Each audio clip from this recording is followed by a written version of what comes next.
देखिए, अगर किसी का भीतर वाला संसार समाप्त हो जाए, मिथ्या संसार, जो मन के द्वारा हम संसार बनाते हैं ना, वो अगर किसी का मिथ्या संसार समाप्त हो जाए तो बाहर का संसार उसकी कुछ हानि नहीं कर सकता।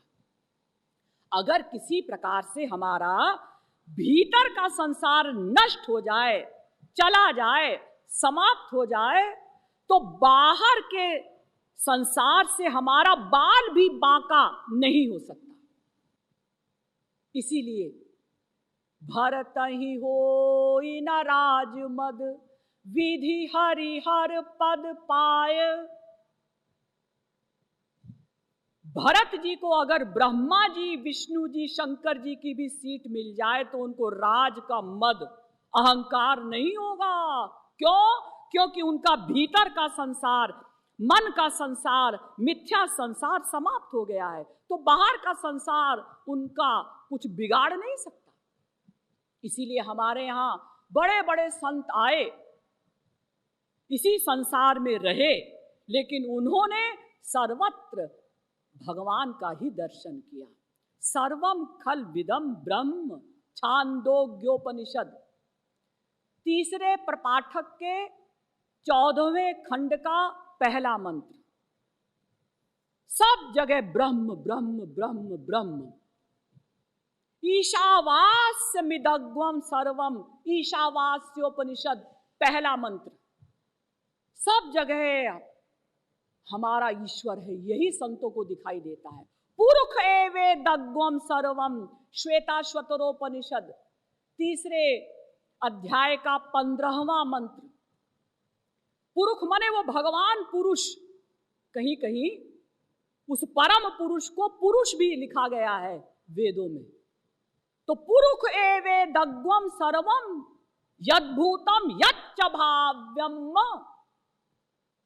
संतों को सर्वत्र भगवान का ही दर्शन होता है, चाहे वो निराकार के उपासक रहे हों, चाहे साकार के उपासक रहे हों।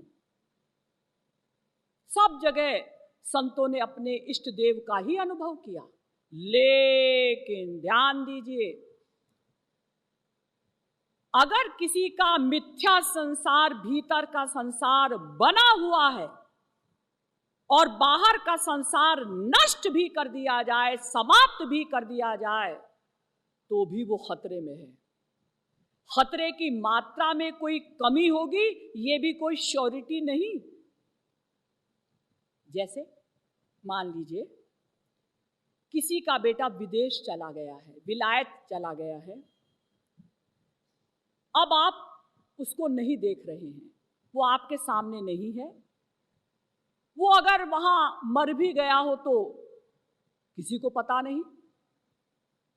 यानी बाहर का संसार, स्थूल संसार आपके सामने नहीं है, ना आप उसके शब्द सुन रहे हैं, वो तो हजारों मील दूर है ना विदेश में। ना आप उसको देख रहे हैं, ना उसके शब्द सुन रहे हैं, ना उसका स्पर्श कर रहे हैं, ना आप उसे सूंघ रहे हैं। पांचों ज्ञानेंद्रियों का विषय आप उसका नहीं प्राप्त कर रहे हैं, लेकिन आपका उससे अटैचमेंट है। तो आप अपने बेटे का चिंतन करके बेहोश भी हो सकते हैं, मर भी सकते हैं।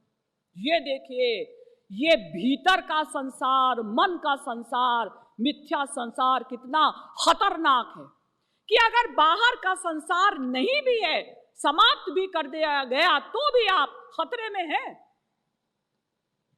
आप लोगों को जानकर आश्चर्य होगा कि जन्म से जो अंधा है, जन्म सूर भी सपना देखता है। अरे हम लोग सपना देखते हैं कैसे? हमने जो दिन में देखा वही रात को सपने में अंड बंड ढंग से जुड़कर हमको दिखाई देता है। जैसे हमने देखा कि भाई देखो आकाश में पक्षी उड़ रहे हैं, तो बचपन में जब हमने देखा तो हमने सोचा काश हमारे भी पंख होते तो हम भी आकाश में उड़ते। अब सपने में क्या हुआ? हम पक्षी तो नहीं बने, मनुष्य ही रहे, लेकिन हमारे पंख लग गए और हम आकाश में उड़ने लगे परियों की तरह। तो हम लोग जो सपना देखते हैं वो तो दिन में जो देखा है उसी को रात को प्लस माइनस करके कुछ दिखाई देता है।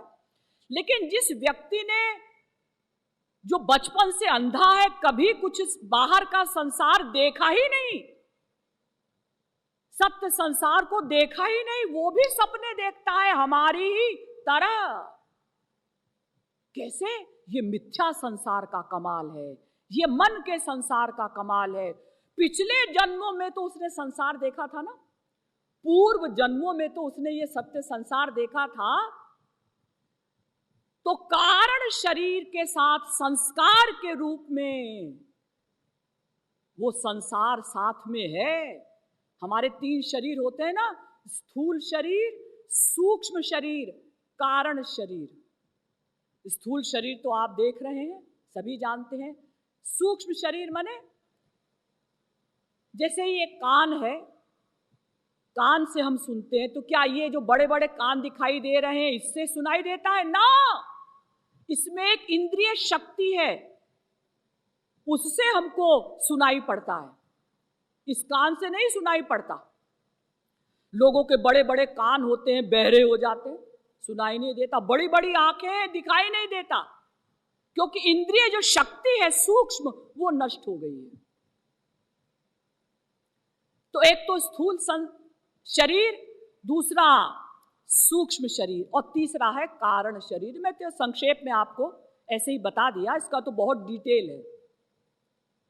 कारण शरीर माने वासनात्मक शरीर, जहां हमारी वासनाएं जाती हैं, अनंत जन्मों का चिंतन, अच्छे बुरे पाप पुण्य का जो भी हमने चिंतन किया है, अच्छा बुरा, वो कारण शरीर में रहता है सदा। वासनात्मक शरीर कहते हैं उसको। तो वो तो सबके साथ रहता है। यहां तक कि महाप्रलय के बाद जब दोबारा सृष्टि होती है तो वो कारण शरीर है वही वाला आता है। ऐसा नहीं कि अगले प्रलय के बाद जब सृष्टि हुई तो कारण शरीर अलग हो जाएगा ना। अनंत जन्मों का साथी है ये हमारा मन, और हमारे साथ ये कारण शरीर, इसीलिए हमारे अच्छे बुरे संस्कार। तो देखिए, जन्मसूर भी सपना देखता है। तो मैंने आपको बताया कि अगर बाहर का संसार समाप्त भी कर दिया जाए और अंदर का संसार मिथ्या संसार बना हुआ है, तो हम लोग खतरे में हैं।